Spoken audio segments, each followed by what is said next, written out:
सूर्य ग्रहण लगने जा रहा है, यानी कि 15 दिनों के अंदर एक और ग्रहण।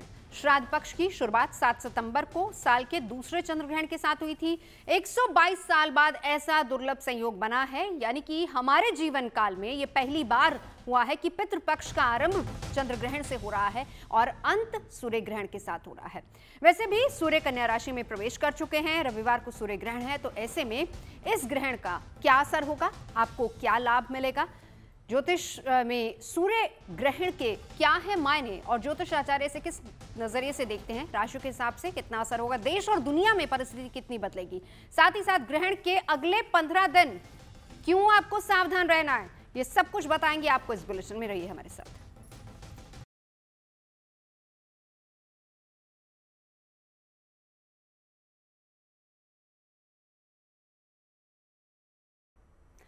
तो साल 2025 की शुरुआत में 15 दिन के अंतराल में चंद्र ग्रहण और सूर्य ग्रहण लगा। होली के दिन 14 मार्च को चंद्र ग्रहण लगा था। ठीक 15 दिन बाद 29 मार्च को सूर्य ग्रहण लगा था। रविवार को सूर्य ग्रहण है, यानी कि चंद्र ग्रहण के 15 दिन के अंदर एक और ग्रहण लग रहा है। यह ग्रहण आंशिक होगा और भारत में दिखाई नहीं देगा। हालांकि विदेशों में जैसे कि ऑस्ट्रेलिया, न्यूजीलैंड, अफ्रीका, अंटार्कटिका समेत कई जगहों पर सूर्य ग्रहण नजर आएगा और भारतीय समय के मुताबिक ग्रहण रविवार रात 10:59 पर शुरू होगा। फिलहाल ये अगले दिन यानी कि सोमवार को सुबह 3:23 पर खत्म होगा और ये भारत में नजर नहीं आएगा और इसीलिए यहाँ सूतक काल मान्य नहीं है। इसका मतलब यह है कि लोग इस दिन बिना किसी चिंता के पूजा पाठ कर सकते हैं, लेकिन सावधानी बहुत जरूरी है। वैदिक ज्योतिष में सूर्य को पिता माना जाता है और ऐसे में सूर्य की पूजा का भी खास महत्व है। रविवार को सूर्य ग्रहण, देखिए इस बार जो सूर्य ग्रहण है वो आंशिक सूर्य ग्रहण है। 21 सितंबर की रात को लगभग 10:59 पर आरंभ होगा और रात में 12 बजे के बाद जब 22 सितंबर लग जाएगी तो लगभग 3:23-24 पर समाप्त होगा। ये सूर्य ग्रहण भारत में दृश्य नहीं होगा, भारत में दिखाई नहीं देगा, इसलिए किसी तरह के सूतक के नियम लागू नहीं होंगे, किसी सावधानी का पालन करने की जरूरत नहीं है। सिर्फ आप इतना कर सकते हैं कि जिस समय में सूर्य ग्रहण रहेगा उस समय में सूर्य देव के मंत्र जप करके, गुरु मंत्र का जप करके आप उसका लाभ उठा सकते हैं।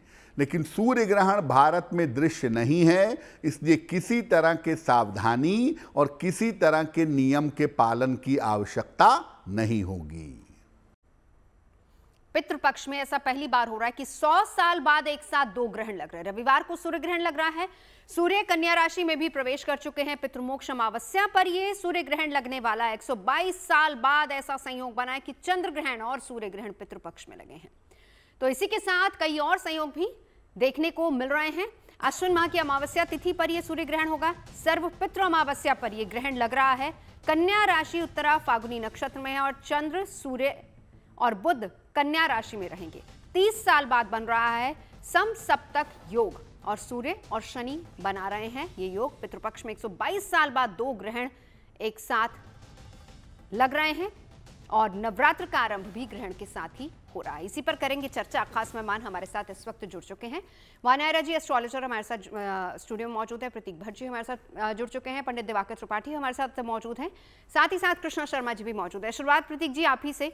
122 साल बाद ऐसा योग बन रहा है, ऐसा संयोग बन रहा है कि दोनों ग्रहण, वो भी पितृपक्ष में, ये क्या दिखाता है? इतिहास इसके बारे में क्या बताता है? देखिए, स्थितियां अच्छी नहीं कही जा सकती।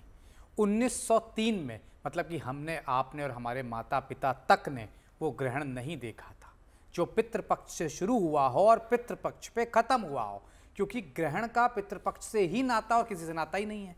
क्योंकि पितृपक्ष में आप पूजा किसकी करते हैं? माता पिता की अपने, या आपके माता पिता के माता पिता की, उन्हीं को तर्पण श्राद्ध करते हैं। उन्हीं दोनों को ग्रहण लग गया पितृपक्ष में।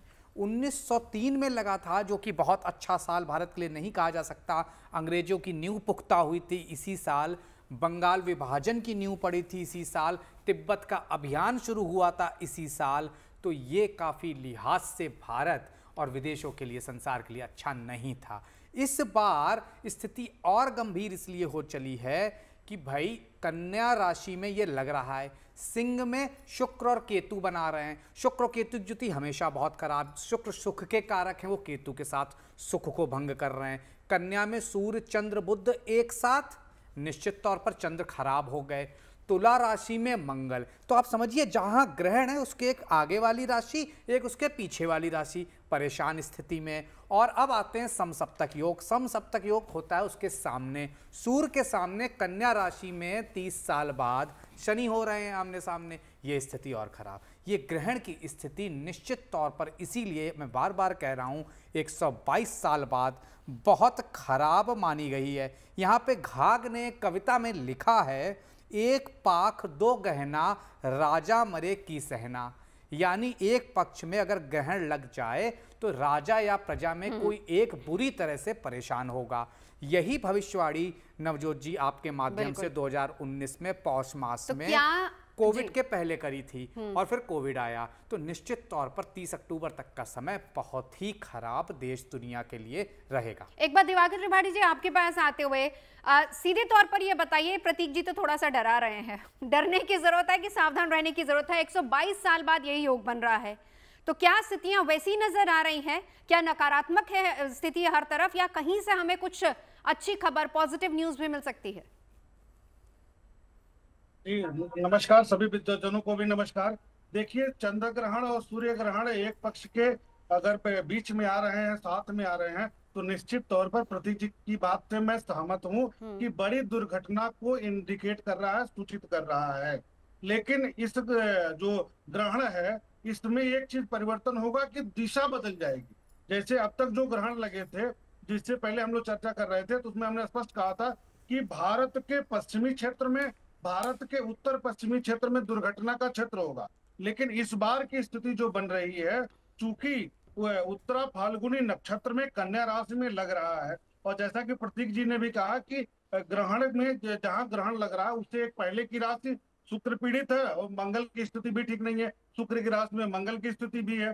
साथ में एक चीज और मैं जोड़ना चाहूंगा कि शनि और मंगल का षडाष्टक योग भी बन रहा है। समसप्तक सूर्य और शनि के साथ साथ षडाष्टक योग भी बन रहा है, तो ये नकारात्मकता थोड़ा सा बढ़ाकर रहेगा, इसमें दो राय नहीं है। अब कहाँ कहाँ ज्यादा प्रभावित करेगा, किन राष्ट्रों को ज्यादा करेगा, तो मेरे हिसाब से जो हमने देखा इसमें तुला राशि, मेष राशि के जो राष्ट्र होंगे उनके आसपास चीजें थोड़ी सी ज्यादा डिस्टर्ब करेंगी। भारत के पूर्वी क्षेत्र में, और जैसे रूस का पूर्वी क्षेत्र हो गया, ये पूर्वी क्षेत्र राष्ट्रों का ज्यादा प्रभावित होगा, जिसमें भूस्खलन की स्थिति, भूकंप की स्थिति, सुनामी की स्थिति, और जो दक्षिणी क्षेत्र होगा, पूर्वी दक्षिणी क्षेत्र होगा, वहां पर भी सुनामी की स्थिति, बड़ी दुर्घटना की स्थिति, आग से बड़ी दुर्घटना की स्थिति बनती हुई दिखाई दे रही है। जैसा कि उन्होंने कहा कि राजतंत्र में परिवर्तन 1903 में बना हुआ था, इस तरह की स्थितियां 1930 में बना हुआ था, लेकिन उसमें एक परिवर्तन जरूर दिखेगा कि किसी राजतंत्र का या राजा को बहुत नुकसान नहीं होगा, लेकिन प्राकृतिक दुर्घटनाओं से नुकसान की मात्रा ज्यादा हो। ठीक है, चलिए दिवाकर जी मैं लौटूंगी आपके पास। वाने जी, अगर मैं समय की बात करूं तो 10:59 जो कि हम 20 तारीख की बात कर रहे हैं, और ये खत्म होगा 3:24 सुबह। इसका मतलब ये है कि अमावस्या के ठीक बाद, यानी कि नवरात्र का पहला दिन, पहले दिन से श्राद्ध खत्म होने के बाद नवरात्र के पहले दिन से ही ग्रहण की शुरुआत हो रही है। ये संकेत क्या है? धन्यवाद नवजोत जी। सबसे पहले GNT के माध्यम से आप सभी को मेरा नमस्कार। तो ये जो ग्रहण है ये आपका 21 सितंबर को 10:59 PM से लेकर 22 सितंबर 3:24 तक ही रहेगा।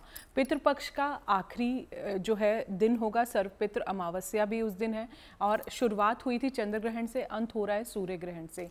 और अगर हम ओवरऑल स्थितियाँ भी अगर हम ग्रहों की अभी देखते हैं, ये ग्रहण जो है ये कन्या राशि में लगेगा, नक्षत्र होगा उत्तरा फाल्गुनी नक्षत्र, फॉलोड बाय हस्त नक्षत्र।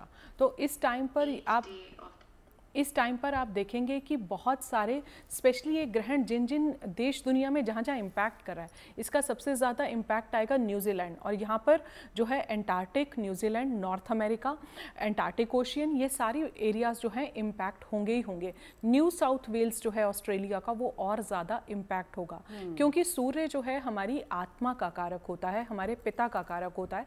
आप देखेंगे कुछ ना कुछ पॉलिटिकल इंस्टेबिलिटी, भारत की अभी मंगल की महादशा शुरू हुई है, और कहीं ना कहीं जो है 9th मंथ ये चल रहा है, नवम मंगल का साल है, 9th मंथ में हम ऑलरेडी चल रहे हैं और सूर्य जो है अग्नि तत्व होता है। आप देखेंगे अग्नि से रिलेटेड घटनाएं आपको कहीं ना कहीं देखने को मिलेंगी। फॉरेस्ट फायर्स अभी भी कंटिन्यू रहेंगी।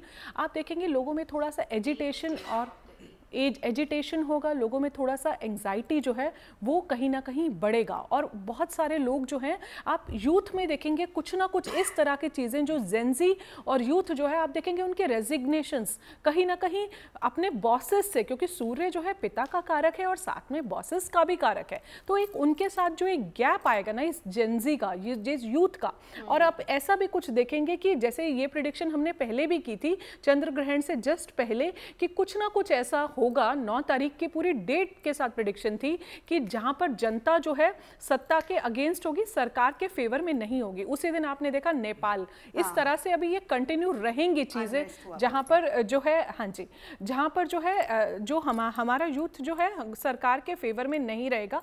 कोई ना कोई बड़ा नेता जो है आप कुछ ना कुछ रिजाइन देखेंगे।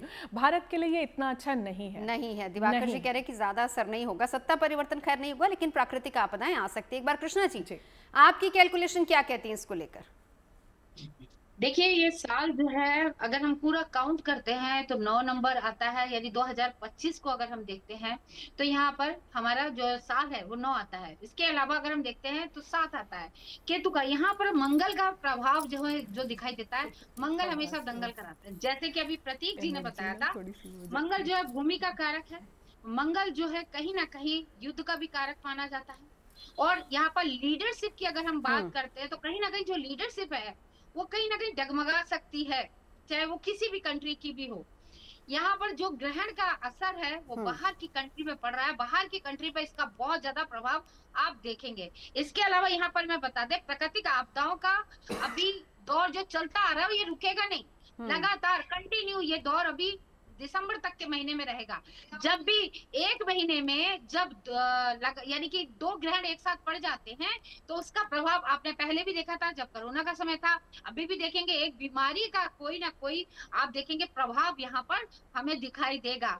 आंशिक है, आंशिक सूर्य ग्रहण है, तो जिसकी वजह से जो है कहीं ना कहीं इसका जो प्रभाव है वो हमारे लिए हमारे देश के लिए भी थोड़ा सा कहीं ना कहीं वो हो सकता है। बाहर के देश के लिए अगर बात करते हैं, युद्ध की छोटी मोटी युद्ध की घटनाओं का भी प्रभाव दिखाई देने वाला है। आपस में लोगों में, प्रजा में और राजा में टकराव होता हुआ नजर आएगा। इसके साथ ही जब टकराव होता है, दंगल होता है, तो खून यानी आपस में यानी कि खून खच्चर की बात जैसे बात आ जाती है वो होगा। आग की घटनाएं आप देखेंगे, ये सारी चीजें जो प्रभावित होंगी वो कहीं ना कहीं बाहर के देशों को हिला के रख देगी और बीमारियों को जो प्रकोप है वो हमारे भारत पे जरूर असर करेगा। इसके अलावा यानी हेल्थ सेक्टर ज्यादा इफेक्टिव होगा। बिल्कुल, मैं लौटूंगी आपके पास कृष्णा जी, मैं लौटूंगी। हाँ, आप अपनी बात पूरी कीजिएगा। एक बार प्रतीक जी आपके पास आते हैं। सम सप्तक योग की यहाँ पर बात हो रही है, जरा वो थोड़ा सा हमें समझाइए वो क्या है और उसका असर कितना होता है? जब भी 2 ग्रह आमने सामने होते हैं, या तो वो ब्लेसिंग्स दे रहे होते हैं या तो पॉजिटिव एनर्जी दे रहे होते हैं, नेगेटिव एनर्जी दे रहे होते हैं। क्योंकि हर ग्रह, जैसे कि बृहस्पति का महिमा मंडन है कि सिर्फ पॉजिटिव, ऐसा नहीं है। शुक्र का महिमा मंडन है सिर्फ पॉजिटिव नहीं, हर प्लानेट में जैसे हर व्यक्ति में एक पॉजिटिव एनर्जी एक नेगेटिव एनर्जी होती है। हाँ, ज्योतिष कहता है शुभ ग्रहों में पॉजिटिव एनर्जी का परसेंटेज ज़्यादा है, क्रूर ग्रह जैसे कि मंगल हो गया या पापी ग्रह राहु शनि केतु में पॉजिटिव एनर्जी का कम है, और ये कह सकते हैं 60% है और 40% नेगेटिव भी है। तो यहाँ पे जब आमने सामने ग्रह होते हैं तो एनर्जी का आदान प्रदान होता है। सूर्य शनि ज्योतिष के लिहाज से, क्योंकि एक दिन है जो जब जागता है तो संसार जाग जाता है, और एक रात्रि है, शनि अंधेरा है तो अंधेरे पे राज करने वाले हैं। तो सूर्य शनि आमने सामने, जब भी 2 ग्रह आमने सामने होते हैं सम सप्तक योग बनता है। कभी ये बहुत अच्छा भी होता है, मान लीजिए बृहस्पति चंद्र आमने सामने, ये गजकेसरी योग का निर्माण हो जाता है। लेकिन सूर्य शनि का आमने सामने सम सप्तक योग होना निश्चित तौर पर ज्योतिष के लिहाज से बहुत खराब है। एनर्जी का खास तौर से इम्बैलेंस होता है। सूर्य जो आरोग्यता के कारक हैं, सत्ता के कारक है, शनि जो जनता के कारक हैं। तो देखिए प्रॉब्लम क्या हुई, जनता ने सत्ता खत्म कर दी नेपाल की। चंद्र सूर्य ग्रहण यही ला रहे हैं और हमने यही बार बार बोला, और अपनी ही चीजों में आग लगा दी। जो अब अगले 2 साल तक बनेंगी अपने ही पैसों पे। तो यही डिफरेंसेस और ज़्यादा भड़केंगे। सूर्य शनि का आमने सामने होना मतलब सरकार और शनि जनता है, नौकर है, मतलब सरकार और नीचे तबके के बीच कलेश बढ़ेंगे, सरकार और जनता के बीच कलेश बढ़ेंगे। उन देशों में ज़्यादा जहां देखा जा रहा है न्यूजीलैंड, फिजी, ऑस्ट्रेलिया, अफ्रीका का कुछ पार्ट, लेकिन सूर्य एक है, चंद्र एक है, उस सूर्य को ग्रहण लग रहा है, भारत पर भी असर आएगा। और जिस तरह से स्थितियां हमारे राजनीतिक लोगों की चल रही हैं, वो भी बहुत अच्छी नहीं कही। चलिए आगे इस पर चर्चा करेंगे। देखिए, बैलेंस बना लेना बहुत जरूरी होता है। प्रतीक जी डरा रहे हैं, तो समाधान भी हम आपको साथ ही साथ देते जाएंगे। समाधान हम दिवाकर जी से लेते हैं, एक एक करके आपकी राशियों की बात करते हैं। देश और दुनिया पर असर कितना होगा उस पर तो हम चर्चा लगातार कर ही रहे हैं, कौन कौन सी कंट्रीज हैं जहां पर सबसे ज्यादा असर होगा उसका बात भी हो रही है, लेकिन इंडिविजुअली आपकी राशि पर कितना असर होगा और आपको करना क्या है, क्योंकि हम बार बार ये कहते हैं कि डरना नहीं है, सावधान रहने की जरूरत है। और इसीलिए हमने यहाँ पर यह भी लिखा है कि अगले 15 दिन आपको सावधान रहना, और उस सावधानी में क्या करना है दिवाकर जी बताएंगे। पहली 3 राशियां दिवाकर जी। देखिए, हम सावधानी बरतना भी उपाय ही होता है, बिल्कुल, क्योंकि बार बार जब हम लोग पिछले चंद्र ग्रहण सूर्य ग्रहण में चर्चा कर रहे थे, आपके साथ ही चर्चा हो रही थी, तो बार बार कहा जा रहा था कि पश्चिमी क्षेत्र में, भारत के उत्तर पश्चिमी क्षेत्र में यात्रा कम करें लोग। तो जो लोग नहीं किए, जो लोग अपना यात्रा रोक दिए, उनके लिए तो बहुत अच्छा रहा, जो नहीं रोके उनको नुकसान हुआ। इसलिए यह उपाय में ही आता है कि सतर्कता जरूर बरतनी चाहिए। जैसे वेग अधिक होगा, मैं 2 मिनट का समय ले लूं, कि वेग अधिक होगा भारत के पूर्वी क्षेत्र में या राष्ट्र के पूर्वी क्षेत्रों में देखा जाएगा, जहां पर यह ग्रहण दिखाई देगा उन क्षेत्रों में ज्यादा पूर्वी क्षेत्र प्रभावित होगा, जिसमें तूफान की स्थिति भी बनेगी। बड़ी दुर्घटना तूफान से भी हो सकती है, आग से हो सकती है। मैं इसको सावधान कर दे रहा हूँ। फिर हम राशियों पर आ रहे हैं। राशियों की जहां तक बात है, तो मेष पर जो प्रभाव पड़ेगा वह बुद्धि बल से आर्थिक स्थिति में मजबूती आएगी, तो ये तो बहुत अच्छी बात हो गई। आंतरिक डर में वृद्धि होगी, प्रतियोगिता में विजय प्राप्त होगा, शत्रुओं पर विजय प्राप्त होगा, कार्यों में भाग्य का साथ प्राप्त होगा। दाम्पत्य जीवन एवं प्रेम संबंधों में थोड़ा सा टकराव बढ़ेगा, क्रोध पर नियंत्रण रखेंगे तो बहुत अच्छा हो जाएगा। खर्च में वृद्धि की स्थिति बनेगी, पिता को कष्ट हो सकता है, स्वास्थ्यगत तनाव हो सकता है, चोट अथवा ऑपरेशन की स्थिति बन सकती है, संतान को भी थोड़ा सा कष्ट हो सकता है। इसमें उपाय के तौर पर भगवान गणेश को अगर दुर्वा चढ़ाते हैं, पान का पत्ता चढ़ाते हैं, मोदक चढ़ाते हैं, तो उससे काफी आराम इनको मिलेगा, बेहतर रहेगा। वृषभ की बात करेंगे तो वृषभ के लिए मनोबल एवं स्वास्थ्य में उतार चढ़ाव ज्यादा दिखाई देगा। खांसी हो सकती है, चोट अथवा ऑपरेशन की स्थिति बन सकती है, घबराहट हो सकती है, तो थोड़ा सा इनको ध्यान देना पड़ेगा। गृह निर्माण पर खर्च हो रहा है, वाहन पर खर्च हो रहा है, तो सांस की दिक्कत हो सकती है, घबराहट हो सकता है थोड़ा सा, इसमें थोड़ा सा इनको ध्यान रखना, अपने खान पान पर सुधार करना पड़ेगा। धन संबंधित मामलों में इनकी प्रगति अच्छी हो रही है। धन संग्रह को लेकर के थोड़ा सतर्क रहेंगे तो बहुत अच्छा होगा। विरोधियों पर विजय प्राप्त कर रहे हैं, प्रतियोगिता में विजय प्राप्त हो रही है। दाम्पत्य जीवन बेहतर होगा, परंतु खर्च जरूर बढ़ जाएगा। इसमें उपाय के तौर पर अपनी थाली से रोटी निकालना है। गाय और कुत्ते को अगर नियमित तौर पर खिला दें तो बहुत अच्छा परिणाम रहेगा, बेहतर रिजल्ट आएगा। मिथुन की अगर हम बात करते हैं तो नौकरी, व्यवसाय, व्यापार में प्रगति की स्थिति, पदोन्नति की स्थिति बनेगी, मानसिक उच्चता में वृद्धि होगी, मनोबल बढ़ेगा, गृह और वाहन सुख अच्छा रहेगा इनका, परिश्रम एवं सम्मान में वृद्धि की स्थिति बन रही है, कार्यों में भाग्य का साथ प्राप्त हो रहा है, संतान पक्ष से आर्थिक स्थिति मजबूत हो रही है, यानी संतान से लाभ की स्थिति बन रही है। माता के स्वास्थ्य को लेकर थोड़ी चिंता हो सकती है, घबराहट हो सकती है, इसलिए सतर्कता बरतनी बहुत जरूरी है।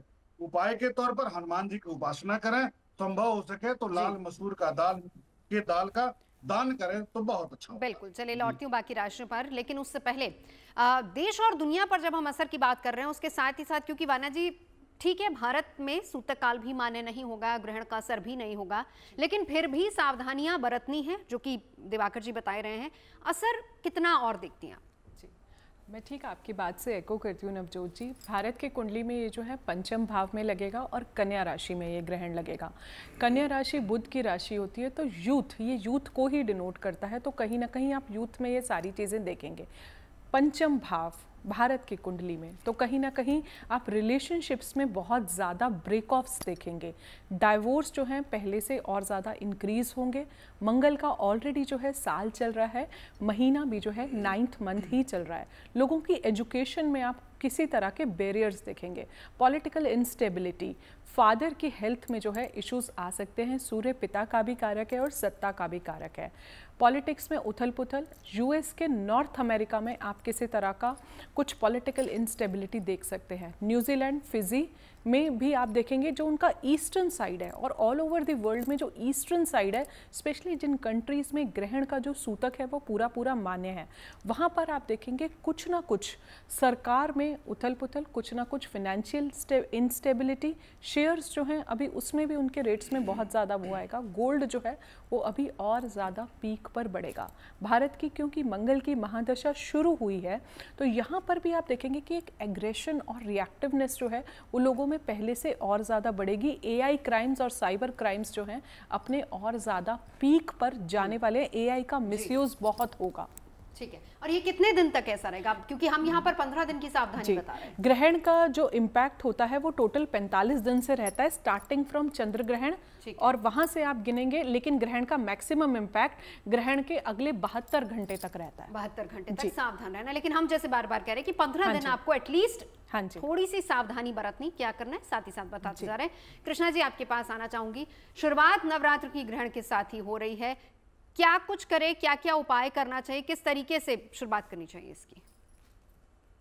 देखिए, यहाँ पे मैं बताना चाहूंगी, आप राशियों के अनुसार पूछ रहे हैं या नहीं, मैं इन जनरल पूछना चाह रही हूँ कृष्णा जी आपसे। जनरल, बिल्कुल जनरल के लिए हमें बताना चाहूंगी। देखिए, सूर्य ग्रहण पड़ रहा है, अब इसका मतलब ये नहीं कि बाहर के देशों में सूर्य ग्रहण पड़ रहा है तो सूर्य की पूजा हम नहीं करते हैं।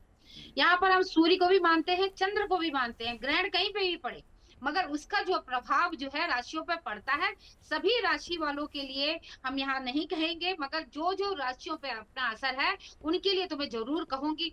देखिए, कन्या राशि वालों के लिए भी थोड़ा सतर्क रहना है। जो गर्भवती महिलाएं हैं उनको तो बेहद सतर्क रहने की जरूरत है। ये ना सोचे कि बाहर के देश में पड़ रहा है, यहाँ सूतक भी नहीं है तो हम जो है कुछ भी कर सकते हैं। तो प्लीज इनको जो है बेहद जो है सावधानी बरतनी है। आपको करना क्या है, आप जो है गेहूं रख लीजिएगा। गेहूं हो गया, तेल हो गया, क्योंकि सूर्य अभी प्रतीक जी भी कह रहे थे सम सप्तक योग बनाए शनि का, तो सामने सूर्य और शनि दोनों जब आमने सामने होते हैं, पिता और पुत्र जब सामने होता है तो युद्ध यानी कि सूर्य और शनि में आपस में कभी बनती नहीं है। तो इस तरीके का जो प्रभाव है, तो यहाँ पर आपको एक तो तेल रखना है, सरसों का तेल रखना है, और इसके अलावा जो है आपने 1.25 किलो गेहूं रखना है। लाल रंग के वस्त्र में लपेट के रख दीजिएगा, एक नारियल रख दीजिएगा।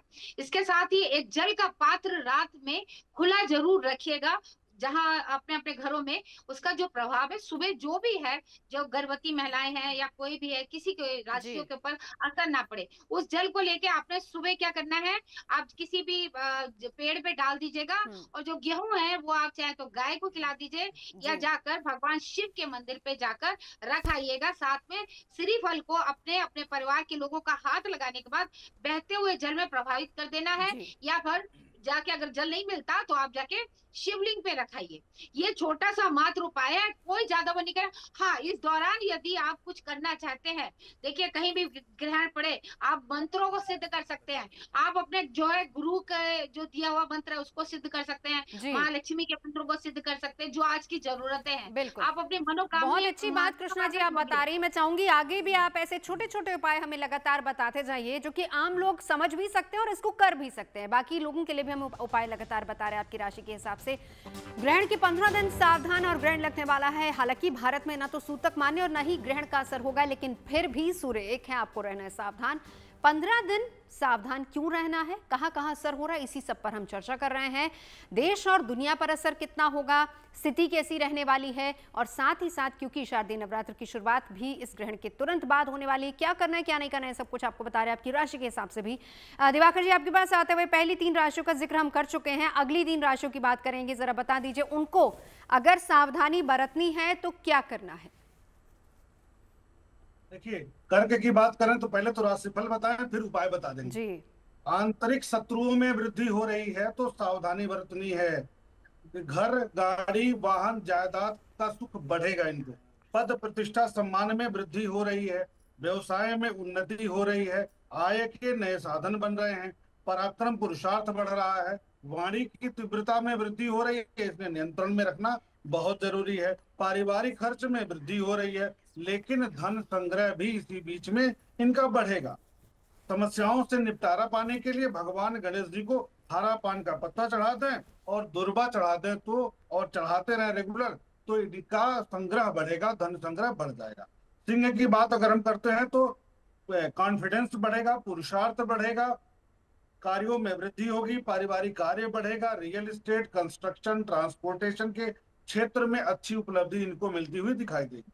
वाणी की तीव्रता बढ़ सकती है, आंखों की समस्या बढ़ सकती है, सिर की समस्या भी थोड़ा सा चिंताजनक होगा, चोट लग सकता है या मानसिक द्वंद्व की स्थिति आ सकती है, चिंता बढ़ सकता है, पारिवारिक खर्च में वृद्धि होता दिखाई दे रहा है। उपाय के तौर पर 5 सूखे नारियल बहते जल में शनिवार के दिन अगर प्रवाहित करते हैं तो इनको आराम मिलेगा, नकारात्मकता में कमी आएगी। कन्या की बात करेंगे तो सुख के संसाधनों में वृद्धि हो रही है, माता के स्वास्थ्य में सुधार हो रहा है, अचल संपत्ति का लाभ प्राप्त हो रहा है, वाहन से जुड़े कार्यों में लाभ होगा, रियल एस्टेट के क्षेत्र से जुड़े हैं तो विशेष लाभ होगा। वाणी की कटुता में वृद्धि होगी, इसलिए वाणी पर नियंत्रण जरूर रखें। पारिवारिक खर्च में अचानक वृद्धि हो जाएगी, चाहे वह स्वास्थ्य पर हो चाहे गृह निर्माण के क्षेत्र में हो। पेट की समस्या तनाव दे सकता है। मानसिक द्वंद्व से बचने के लिए गेहूं का दान अगर आप करते हैं तो आपके लिए बहुत अच्छा रहेगा, अच्छा परिणाम प्राप्त होगा। बिल्कुल, चलिए बाकी राशियों का जिक्र हम करेंगे। दिवाकर जी लौटूंगी, एक बार प्रतीक जी आपके पास आते हुए। देखिए, सर्वपितृ अमावस्या श्राद्ध का आखिरी दिन अमावस्या है, और आप ही लोग बताते हैं कि अगर पूरे श्राद्ध आपने कुछ नहीं किया, हमने अपने इस कार्यक्रम में भी बताया था, तो आप वो दिन एक ऐसा होता है जब आप अपने पितरों को प्रसन्न कर सकते हैं, उनका आशीर्वाद पा सकते हैं। लेकिन ये वही दिन है जब ग्रहण भी लग रहा है, और ग्रहण के दौरान क्या हम दान पुण्य या फिर इस तरह की पूजा कुछ कर सकते हैं? नहीं। तो ऐसे में इस दिन का लाभ फिर कैसे उठाया जाएगा? सिर्फ ये नहीं है कि आपने पूरे पितृ पक्ष में कुछ नहीं किया तो आज कर लीजिए। इसका एक और महत्व है, अगर आपको पितरों की तिथि नहीं पता है कि वो अष्टमी में नहीं रहे, दशमी में नहीं रहे, तो सर्वपितृ अमावस्या में आप सारे पितरों का, पर बाबा से भी जो आगे हैं जिनका आपने जस्ट नाम सुना है या बस जानते हैं फोटो है, उन सब का तर्पण कर सकते हैं। अब सबसे इम्पॉर्टेंट बात यहाँ पे नवजोत जी, हर बार पितृपक्ष 16 दिन का होता है, इस बार पितृपक्ष भी 15 दिन का है, तो पितरों का आशीर्वाद भी कम ही मिल रहा है एक दिन, और उस पर ये करेला वो भी नीम चढ़ा, खास तौर से 2-2 ग्रहण, तो निश्चित तौर पर स्थिति अच्छी नहीं। सूर्य ग्रहण का पड़ना सर्वपितृ अमावस्या के दिन अच्छा नहीं कहा जा सकता, इसलिए मैं कह रहा हूँ ग्रहण तो एक तरफ है ही है, आप सब लोग पूजा पाठ करें। अब आपका अगला प्रश्न था क्या करें भाई, तो ग्रहण लग रहा है सूर्य को, तो सूर्य की पूजा, सूर्याष्टकम, सूर्य आदित्य हृदय स्तोत्र, इन 2 में से एक का पाठ करते रहें इस दौरान। ये कुछ भी नहीं आता तो सूर्य के लिए सबसे अच्छी पूजा है गायत्री मंत्र का पाठ या ओम घृणी सूर्याय नमः, इन मंत्रों का पाठ करें। सूर्य से संबंधित चीज़ों का दान करें ग्रहण के खत्म होने के बाद, नवरात्र के पहले दिन वो होगी, गेहूं का दान कर दें, गुड़ का दान कर दें, ब्राह्मणों को दान कर दें, पिता के नए वस्त्र खरीद लाएं, पितृ अमावस्या के दिन किसी बाहरी व्यक्ति को भी पिता सम्मान दें और अपने पिता को भी दें, ये सारी चीजें करी जा सकती हैं। लेकिन प्रतीक जी, जो मैं यहाँ पर स्पेसिफिकली आपसे जानना चाह रही हूँ, बहुत से लोगों के मन में ये भी रहता है ना कि जो ग्रहण का दिन होता है, हालांकि सूतक काल के दौरान ही कुछ सावधानियां बरती जाती है, भारत में सूतक काल तो माने नहीं है, लेकिन मान के लोग चलते हैं। कृष्णा जी भी यही बता रही थी, वान्या जी भी बता रही कि स्पेशली जो प्रेग्नेंट लेडीज है उनको सावधानी बरतनी है। तो जो ग्रहण का दिन है वही अमावस्या का भी उस दिन है, क्या श्राद्ध पूरे दिन किया जा सकता है या उसका कोई स्पेसिफिक टाइम होगा जिस दिन करना है, जो समय पर पूजा पाठ में जो प्रतिबंध लगते हैं जब सूतक के नियम मान्य होते हैं। श्राद्ध पूरे दिन ऑस्ट्रेलिया में जो मेरे भारतीय मुझे देख रहे हैं, न्यूजीलैंड में मुझे देख रहे हैं, वो नहीं कर सकते। जहां सूतक काल लगेगा उसके बाद नहीं कर सकते, उसके पहले करना आपको श्राद्ध पक्ष का दान। लेकिन भारत में जब सूतक काल ही मान्य नहीं है, पूरे दिन कर सकते हैं। और निश्चित तौर पर ओम नमो भगवते वासुदेवाय, जिनकी कुंडली में भी पितृदोष है, ये मंत्र सर्वश्रेष्ठ है। और आज का खास तौर से जो ये इस बार का पड़ रहा है ग्रहण, एक चीज नवजोत जी बहुत ध्यान देने वाली है, उत्तरा फाल्गुनी नक्षत्र में पड़ रहा है, सूर्य का ही नक्षत्र है, हर तरह से सूर्य बर्बाद हो रहे हैं, सूर्य कमजोर हो रहे हैं, और उत्तरा फाल्गुनी नक्षत्र के मालिक होते हैं आर्यमन देवता। आर्यमन है स्थिरता के प्रतीक, आनंद के प्रतीक। इन्हीं सब में कहीं ना कहीं दिक्कतें आएंगी और ग्रहण यही सब लाता है। तो आने वाला एक पखवाड़ा 15 दिन देश दुनिया सबको संभाल के रहना हो। ठीक है, उपाय बताएंगे आपको। एक बार वान्या जी आपके पास आते हुए, ये भी जैसे प्रतीक जी ही बता रहे हैं, इसी यहीं से आप कंटिन्यू कीजिएगा कि जो दान करना है वो आप अगले दिन ग्रहण के बाद कर सकते हैं, और जो समय सुबह 3:30-4 बजे के आसपास पड़ रहा है। नॉर्मली लोग जब नवरात्र की शुरुआत करते हैं, हमारे यहाँ ऐसा ही होता है कि सुबह सुबह अर्ली मॉर्निंग पूजा होती है, तो अब वो दान पूजा के बाद करना है या पूजा से पहले करना है, ये भी बहुत कंफ्यूजन की स्थिति है। जी, प्रतीक जी की बात को ही मैं एको करते हुए कि जहाँ पर जो है सूतक मान्य है वहाँ पर नियम अलग हैं, जहाँ पर सूतक नहीं है वहाँ पर नियम अलग हैं। आप जो है सूर्य के जो भी दान होते हैं वो अर्ली मॉर्निंग ही होते हैं, क्योंकि वो ही सूर्यदेव का समय होता है। और ये जो ग्रहण है उत्तरा फाल्गुनी नक्षत्र जो कि सूर्य का ही नक्षत्र है, तो आपको जो दान भी करने हैं, पहली बात तो वो सूर्य के ही दान करने हैं। दूसरी बात जो है आप होरा देख के जो है दान करें। तीसरी बात, जब सर्वपित्र अमावस्या का जो आप दान कर रहे हैं या फिर आप नेक्स्ट डे भी दान कर रहे हैं, तो आप 12 बजे से पहले पहले जो है इस दान को कर लें, उसके बाद ना करें। कोशिश करें, सूर्य के दान जो होते हैं सुबह होते हैं। अब अगला सवाल कि दान करना क्या है, तो यहाँ पर आप लाल चंदन दान कर सकते हैं, आप लाल पुष्प दान कर सकते हैं, आप लाल वस्त्र दान कर सकते हैं, आप लाल मिठाई दान कर सकते हैं, गुड़ दान कर सकते हैं, तांबा दान कर सकते हैं, गेहूं दान कर सकते हैं, सतना दान कर सकते हैं। ये सारे दान जो होते हैं, मसूर की दाल भी जो है आप यहाँ पर दान कर सकते हैं। और साथ में आपको सूर्य अष्टकम, सूर्य सहस्त्र नाम और जो है ये सारे सूर्य गायत्री मंत्र, पितृ गायत्री मंत्र और गायत्री मंत्र और माँ गायत्री की उपासना, क्योंकि सूर्यदेव के पहले घोड़े का नाम भी गायत्री ही था, तो उनकी आप उपासना करें। चलिए एक बार जरा चलते हैं दिवाकर जी के पास। दिवाकर जी, अगली 3 राशियों के बारे में बता दीजिए। तुला, वृश्चिक, धनु। तुला के लिए व्यक्तित्व में तीव्रता बढ़ेगी, मानसिक द्वंद में वृद्धि होगा, सामाजिक दायरे में इनको वृद्धि हो रही है, संतान पक्ष से लाभ की स्थिति बनती दिखाई दे रही है, परंतु खर्च भी संतान पर बढ़ जाएगा इनका। स्वास्थ्य को लेकर इन्हें सतर्क रहना है, चोट अथवा ऑपरेशन की स्थिति बन सकती है। दूरस्थ यात्रा का योग बनेगा, लंबी यात्रा का योग बनेगा, तो संभल कर रहें तो बेहतर होगा।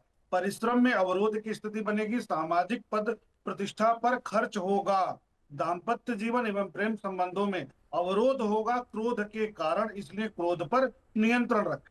125 ग्राम चने की दाल गाय को खिला दें और 3 हल्दी की गांठ यदि मंदिर में दान करेंगे तो इनको विशेष लाभ प्राप्त होगा। वृश्चिक की बात करेंगे तो आर्थिक गतिविधियों में सुधार हो रहा है, आय के नए साधन बनेंगे, व्यापारिक गतिविधियों का विस्तार होगा, दूरस्थ यात्रा पर इनको भी खर्च करना पड़ेगा। विदेशी यात्रा का विचार अगर कर रहे हैं तो उसमें सफलता मिलेगी और उनके लिए लाभदायक हो सकता है। हृदय की समस्या यानी बीपी आदि की शिकायत पहले से है तो थोड़ा सा सावधानी इनको बरतनी पड़ेगी, ध्यान देना पड़ेगा। वाहन की क्षति हो सकती है, इसलिए वाहन धीरे चलाएं। गृह निर्माण पर खर्च बढ़ सकता है, माता के स्वास्थ्य पर चिंता बढ़ सकती है और इससे बचने के लिए उपाय करेंगे तो 125 ग्राम जौ ले लेंगे और ग्रहण के बाद बहते जल में प्रवाहित कर देंगे और गुड़ का दान कर देंगे तो इनके लिए बेहतर रिजल्ट आएगा। धनु की बात करेंगे तो मानसिक स्थिरता, सोचने की क्षमता और मनोबल में वृद्धि दिखाई दे रही है। पुरुषार्थ, पराक्रम एवं सामाजिक दायरे में वृद्धि हो रही है। सेल्स मार्केट, वकालत, अध्ययन अध्यापन के क्षेत्र से यदि जुड़े हुए हैं तो इनके लिए विशेष लाभ प्राप्त होगा। सरकारी तंत्र से जुड़े हैं तो वहां भी लाभ प्राप्त होगा। संतान की प्रगति से मन प्रसन्न रहेगा, पिता के स्वास्थ्य में सुधार आएगा, दाम्पत्य जीवन में सफलता मिल रही है। यदि वैवाहिक कार्यक्रमों के लिए प्रयासरत है तो इस नवरात्र में इनके लिए खुशखबरी मिल सकती है। बढ़िया समय इनका अगला 15 दिन व्यतीत होगा। भगवान शिव की उपासना करें और भगवान शिव के शिवलिंग पर कच्चा दूध अगर अर्पित करते हैं तो मन की शांति बहुत अच्छी बनेगी। चलिए मैं लौटती हूँ आखिरी 3 राशियों पर, लेकिन उससे पहले एक छोटा सा जवाब प्रतीक जी आपसे चाहूंगी कि पितरों का आशीर्वाद पाने के लिए अब क्योंकि एक आखिरी समय वो सर्वपित्र अमावस्या का बचता है, क्या करना चाहिए?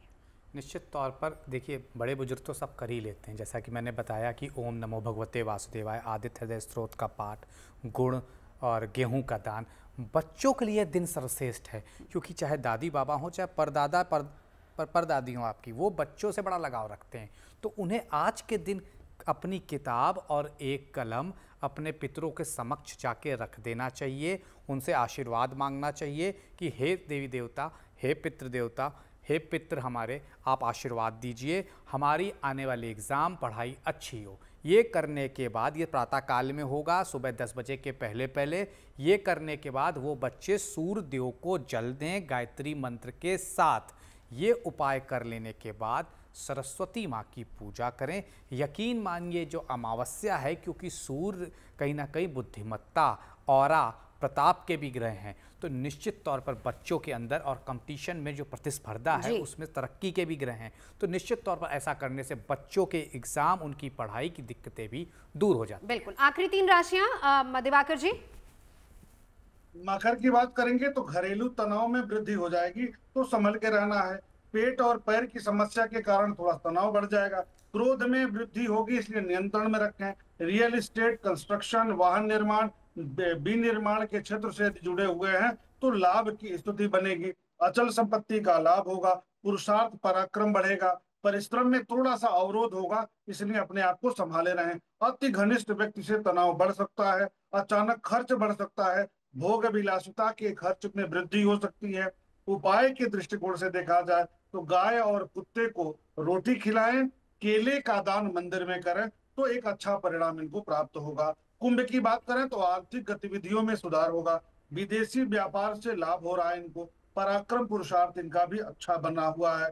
गृह, वाहन, अचल संपत्ति का लाभ प्राप्त होगा। आय के नए साधन बनेंगे। आंख की समस्या तनाव दे सकता है। पारिवारिक खर्च में वृद्धि के योग बनेंगे।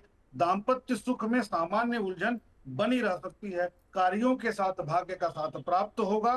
संतान पक्ष से शुभ समाचार प्राप्त हो रहा है।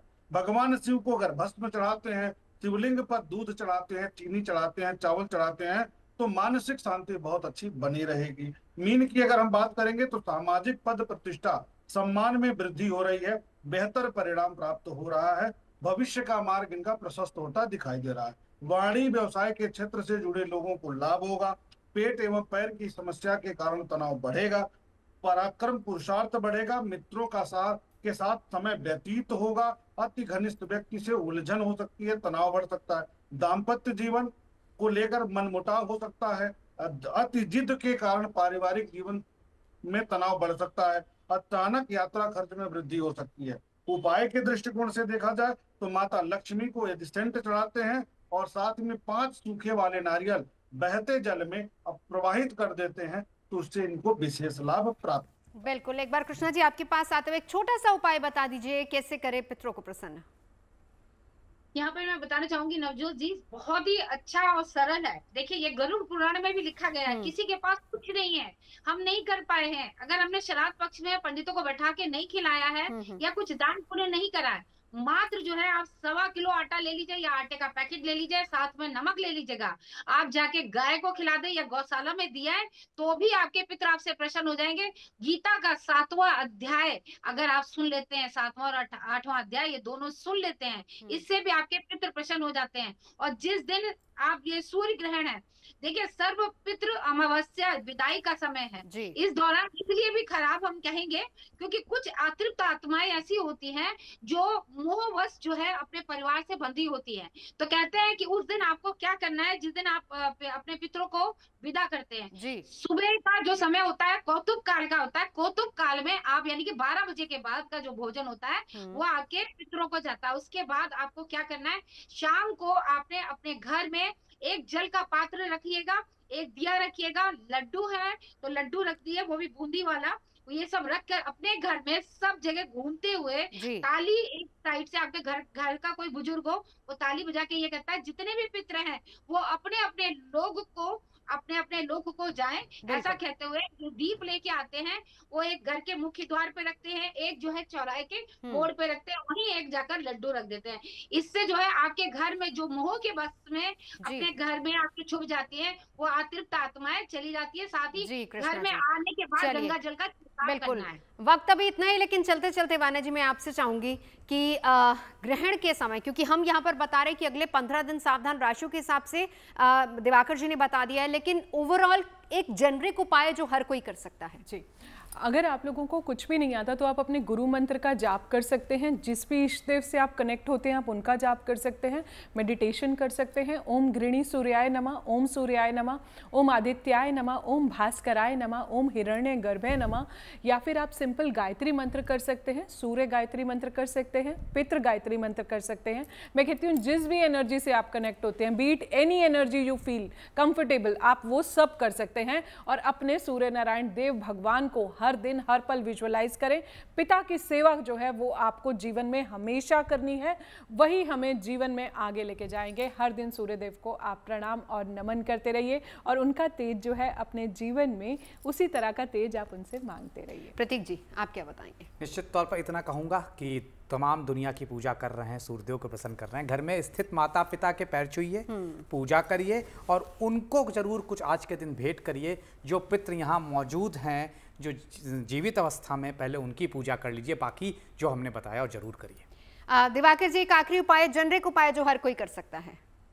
देखिए, जब ग्रहण लगता है तो राहु का प्रभाव सूर्य पर होता है और शनि की दृष्टि सूर्य पर पड़ रही है। तो हमारी सलाह है कि सूर्य के मंत्रों का जप करने के साथ साथ शनि और राहु के लिए भी उपाय किए जाए। उनके मंत्रों का भी जप करना विशेष लाभदायक होगा। जी चलिए, बहुत बहुत शुक्रिया तमाम खास मेहमानों का हमारे साथ जुड़ने के लिए। अगले 15 दिन रहना है सावधान और यहाँ उपाय क्या करना है यही सब हमने जाना अपने तमाम खास मेहमानों से। अगर आप मुझसे जुड़ करके अपनी समस्याओं का समाधान चाहते हैं और चाहते हैं कि आपकी समस्याओं को ज्योतिष के माध्यम से सुलझाया जाए तो आप हमसे संपर्क कर सकते हैं, जुड़ सकते हैं एस्ट्रो तक पर।